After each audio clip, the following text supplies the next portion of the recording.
There's a reason that the attitude is the foundational part of self-defense at Active Self-Protection. Today's video is made possible thanks to the generous sponsorship of companies like LuckyGunner.com. Please head to LuckyGunner.com and thank them for being a sponsor of Active Self-Protection. Hi everyone, this is John with today's Active Self-Protection lesson out of Derby in the UK. Here we're going to see a 12-year-old girl who is victimized by a grown man for her cell phone.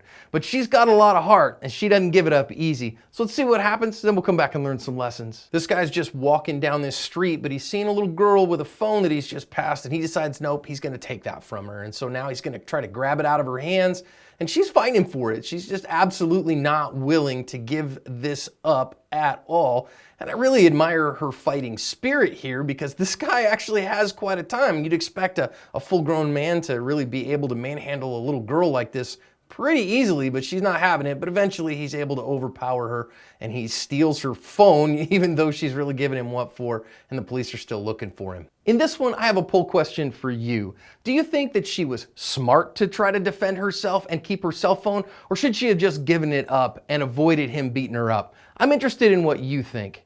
I want to learn some significant lessons out of this one, and that's the first one that I want to talk about, whether it was smart and the intelligence of defending yourself. Secondly, about protecting your property. And third, about having grappling skills for the fights that may come your way. So we want to think about some significant lessons out of this one, some pre-attack cues here. You see this guy turn around once he's coming back and he comes back towards this little girl. Now, I'm not saying that anybody that turns around in their tracks is a threat, but certainly we want to teach our children that if somebody all of a sudden reverses course, especially when looking at you like this guy did here to this little girl, then you definitely want to see, oh, okay, wait a minute, if somebody does that, something's out of place. And when we teach the color code of awareness, then now we're saying, wait, something's out of place and we have to investigate and take steps to make ourselves a little bit safer.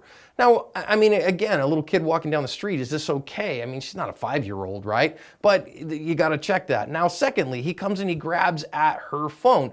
And listen, that's a valuable item, and I get it. Nobody wants to have their phone stolen, but we do want to think and talk to our children about whether it's wise and whether it's smart for them to defend their property against somebody who can hurt them. Now, I'm not saying to allow somebody to just take your property, no problem, but if somebody can hurt them and threatens to hurt them, you got to say, wait a minute, you have to kind of think through some of these things. When's the right time to run away? When's the right time to give them your stuff? And to think through some of these things, even with your children, if they're going to be on their own, like this little one did. Now, she's a fighter, so I really admire her emotional fitness and her courage.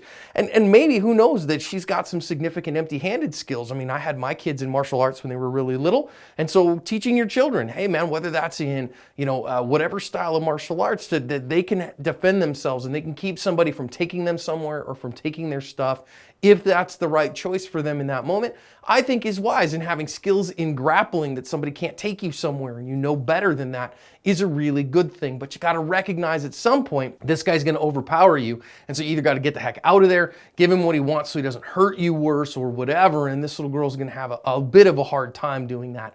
So what you do out of this one, friends, is you teach your children, number one, to make sure that they know when it's the right time to give things up. Just get rid of it, right? So, hey, listen, if he's going to hurt you and beat you up, just give it to him so then that way you can get away from him if he's going to be able to hurt you badly.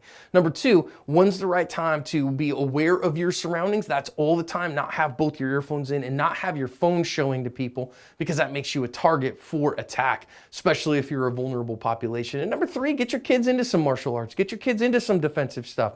That it'll help their self-esteem, help them in a lot of ways, and help them protect themselves against guys like this and cover their asp.